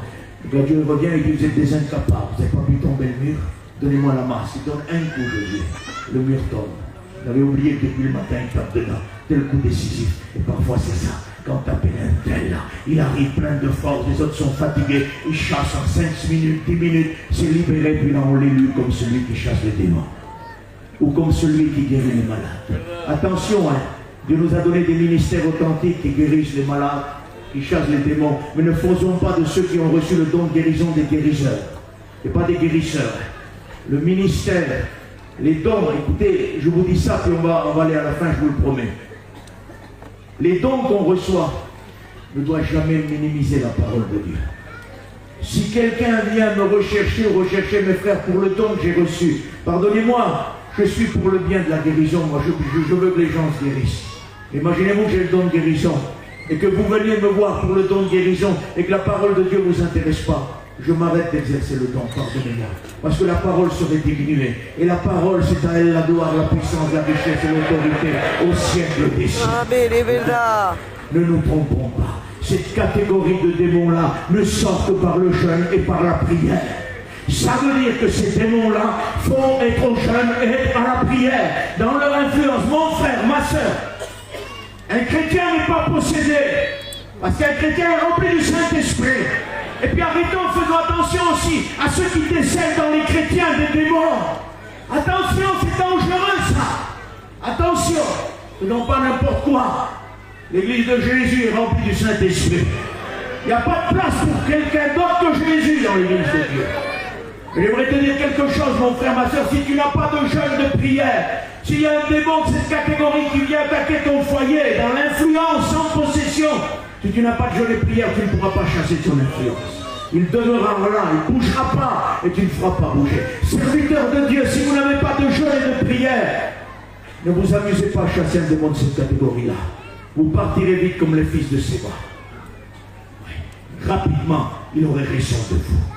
Nous sommes en train d'être en face une ondée, une armée de démons dont Joël a déjà prophétisé ça. C'est un peuple innombrable qui a les dents d'une lionne. C'est des sauterelles d'abord, et puis ça se change en lion, et puis ça va détruire la vigne et tout le peuple de Dieu. Et on est en train d'être en face cette invasion-là. Soyez patients, s'il vous plaît. On est en train d'être en face cette invasion de démons de deuxième catégorie qui ne sortent que par le jeûne et la prière. Pourquoi qu'ils viennent maintenant? Parce que Satan les a mis de côté. Il a dit, vous, cette catégorie-là, vous ne bougez pas de là. Il faut d'abord que je vole la prière de l'église. Il faut d'abord que je vole le jeûne dans l'église. Il faut d'abord que je les enlève de la consécration. Ça peut durer 15 ans, 20 ans, ça à peu près 15-20 ans qu'on commence à baisser en intensité. Il a dit à ces démons, restez cachés. Restez là. Il faut d'abord que je m'occupe d'enlever la prière. Parce que sinon, vous ne pourriez rien faire. Vous ne pourrez pas les toucher. Vous ne pourrez pas agir contre eux. Parce que leur maître leur donnait toute puissance et toute autorité. Mais parce que je vais leur voler la prière, la consécration, le jeûne. Après, vous pourrez aller. Et mes frères et sœurs, revenons de tout notre cœur à Dieu. Parce que ces démons sont en train d'être lancés sur l'église de Jésus-Christ. Et c'est pour ça qu'on voit des catastrophes planétaires parmi les chrétiens. Parce que ces démons attaquent, ils battent, ils frappent, ils font des scandales. Des choses extraordinaires sont faites parce qu'il n'y a plus ce jeûne et prière. Vous comprenez pourquoi Jézabel s'est dit? Est-ce que vous avez compris le titre du message maintenant? Dévoilement de l'esprit de Jézabel. Nous en sommes là, il est dévoilé, cet esprit de Jézabel. Et Dieu nous a donné la solution. Quelle est la solution? Il nous a dit, revenez au jeûne et à la prière. Parce que cette catégorie, cette attaque de l'esprit de Jézabel, c'est faire la deuxième catégorie de démons qui ne sortent par le jeûne et la prière. Alors si Satan veut abattre une église, s'il veut abattre un foyer, croyez-moi qu'il n'enverra pas une autre catégorie de démons que celle-là. Parce qu'il sait, il n'y a plus de jeûne, il n'y a plus de prière. Donc ils sont maintenant vulnérables et touchants. Alors, je vous lis ça. Et là maintenant, on va maintenant affermir nos vies. Écoutez ce qu'il est dit. Joël, maintenant encore, dit l'Éternel, revenez à moi de tout votre cœur. Avec des jeûnes, des pleurs, des lamentations. Déchirez vos cœurs et non vos vêtements. Revenez à l'Éternel, votre Dieu, car il est compatissant et miséricordieux. Sonnez de la trompette en Sion, publiez un jeûne, une convocation, assemblez le peuple, formez une sainte réunion, assemblez vieillards, enfants, nourrissons, amen. Que l'époux sorte de sa demeure et l'épouse de sa chambre. Qu'entre le portique et l'autel pleurent les sacrificateurs, serviteurs de l'Éternel, et qu'ils disent, Éternel, épargne ton peuple. Serviteurs de Dieu, il est temps que nous pleurons devant le portique. Je m'en supplie et je t'en supplie. Il est temps que nous pleurons et que nous disons, Seigneur, épargne ton peuple du ravage qui est en train d'arriver. Épargne ton peuple. Nous allons jeûner, Seigneur. Nous allons prier. Nous allons revenir à toi de tout notre cœur pour que tu puisses épargner ton peuple. Parce que s'il n'y a pas de retour, peuple du Seigneur, il va y avoir une catastrophe qui nous attend. C'est pas loin. Il faut s'affermir. Il faut revenir à Dieu de tout notre cœur. Que Dieu nous aide. Je dis ça et on va prier le Seigneur. Je vous promets, sentez-vous la liberté qui arrive. Sentez-vous ce que produit un dévoilement. Le dévoilement produit la révélation des plans de Satan. Et la révélation des plans de Satan annule le plan de Satan. Et c'est ce qui se passe ce soir. Dieu est en train de vraiment de révéler les plans de l'esprit de Jézabel pour que ça se brise et que nous puissions continuer. Il reste encore un peu de temps, un morceau de chemin à faire et nous voulons le faire de la bonne manière. Que Dieu soit béni, que Dieu soit glorifié.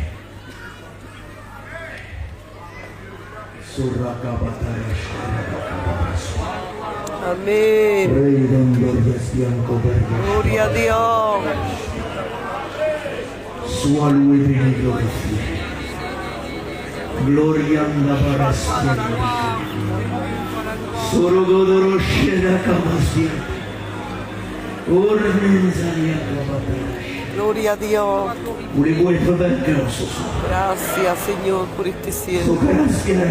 Porque dice una verdad, Padre mío. Vous avez compris, Seigneur. Vous avez compris ce qui nous arrive. Esta palabra, Señor, y cogerla y guardarla lo más La profundo tolérance, de mi le laisser corazón. aller, nous a mis dans l'état où nous sommes. Nous sommes devenus idolâtres, parfois pécheurs, pardonnez-moi. Parfois pris par les liens de l'impudicité. Quand personne voit, Dieu voit.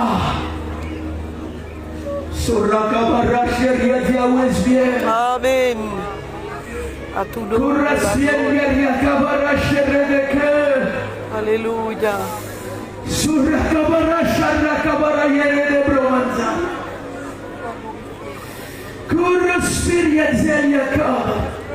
Gracias. Amén. Gracias, Dios. Il n'y a rien de caché devant ma face. Qué bueno. Je vis comme personne ne voit. Mon Dieu.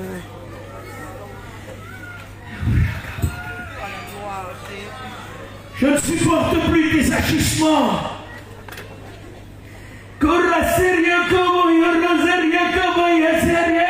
Amén, Señor.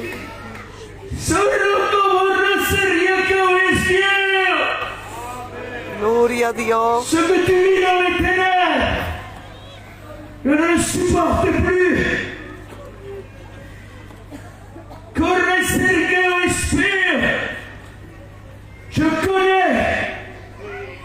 Je connais ce que personne ne connaît. Je ne supporte plus à ce que tu regardes devant tes yeux. Muchas gracias, Señor. Muchas gracias, Dios. Je t'ai vu quand personne ne t'a vu. Je t'en ai donné du temps pour te repentir.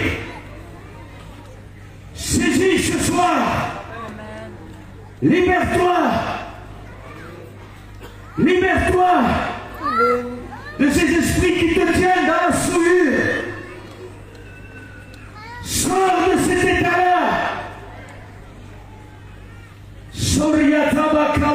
Alléluia.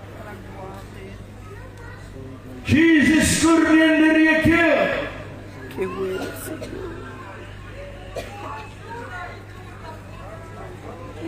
Mes frères et sœurs, fermons nos yeux, le Seigneur, c'est tout. Le Seigneur est celui qui fouille les cœurs. Amen. Le Seigneur est celui qui fouille les cœurs. Fermons nos yeux, laissons le Saint-Esprit maintenant agir. La fin d'une chose est mieux que le commencement, on va vers la liberté. L'esprit de Jézabel dévoilé. Dieu nous a donné le titre ce soir parce qu'il valait agir, Seigneur. Il savait ce qu'il veut faire, le Seigneur. Et le Seigneur veut agir. Commence à prier. Commence à prier. Tu ne jeûnes plus, tu ne pries plus, tu n'as plus de consécration. Tu es devenu vulnérable, tu es en danger. L'esprit de Jézabel, l'esprit de tolérance va détruire ta vie. Il faut que tu te repentes ce soir. Gloria a tu nombre, Señor. Prie Dieu, prie Dieu, prie Dieu, saisis le moment. Maintenant, revenons à l'Éternel de tout notre cœur. Amen. Que l'épouse sorte de sa demeure et que l'épouse de sa chambre. Alléluia. L'épouse, c'est lui. Il va sortir du ciel. Il va venir nous chercher. Amen. Et il Amen. va nous trouver où? Dans notre chambre. C'est l'intimité, c'est la prière, c'est le jeûne, c'est la recherche de la face de Dieu. Tu veux que ton ministère soit en sécurité? Alors mets-toi au jeûne et à la prière. Reviens de tout ton cœur devant l'Éternel. Tu veux que ton foyer soit protégé? Reviens de tout ton cœur à l'Éternel. Quand je vous parle de prière, je ne parle pas de prier 5 heures, 6 heures par jour ou de jeûner un mois. Mais chacun a sa maturité. Si tu pries 10 minutes, que ça soit constant et permanent. Amen. C'est ce que nous voulons. Parce que parfois aujourd'hui on te dit qu'il faut que tu pries 2 heures, 3 heures. Il y en a qui remettent ton salut en question si tu ne pries pas 5 heures. C'est moi le premier perdu. Et beaucoup avec moi, excusez-moi ce soir. Beaucoup avec moi. Et c'est la grâce qui fait tout. C'est la grâce de Dieu. C'est la grâce de Dieu. Le Seigneur dans cet après-midi m'a dit, je vais imprégner ce message de grâce. Ça veut dire que ce soir la grâce de Dieu est là. Ce n'est pas un jugement que le Seigneur nous donne. Gloria a Dios. Gloria a Dios. Tu pries 10 minutes, peut-être on t'a découragé, on t'a dit ça sert à rien de prier. Combien de fois Satan m'a dit, tu jeûnes de 9h à midi, toi, arrête-toi de jeûner, ça sert à rien. Combien de fois il l'a dit, vous l'a jamais dit les frères, tu jeûnes de 9h à midi, arrête-toi de jeûner. Je voudrais dire ce soir, que si tu jeûnes de 9h à midi, et que tu es sincère, laisse-moi te dire que tu fais trembler le royaume de Satan. Amen. Tu pries 10 minutes, toi, on te dit ne prie plus. On va te dire, prie 5, prie 10, prie 7, prie ce que tu peux. Prie ce que tu peux. Prie ce que tu peux. Prie ce que tu peux, parce que l'onction va agir. Elle va bouleverser ton cœur. J'aimerais que nous puissions chanter un cantique, non pas pour émotionner, mais pour lier la puissance des esprits. Amen. Avant de prendre la victoire au nom de Jésus. Les frères, chantez un cantique, s'il vous plaît. Gloria a Dios. Merci, Jesús. Muchas gracias porque te encuentras aquí.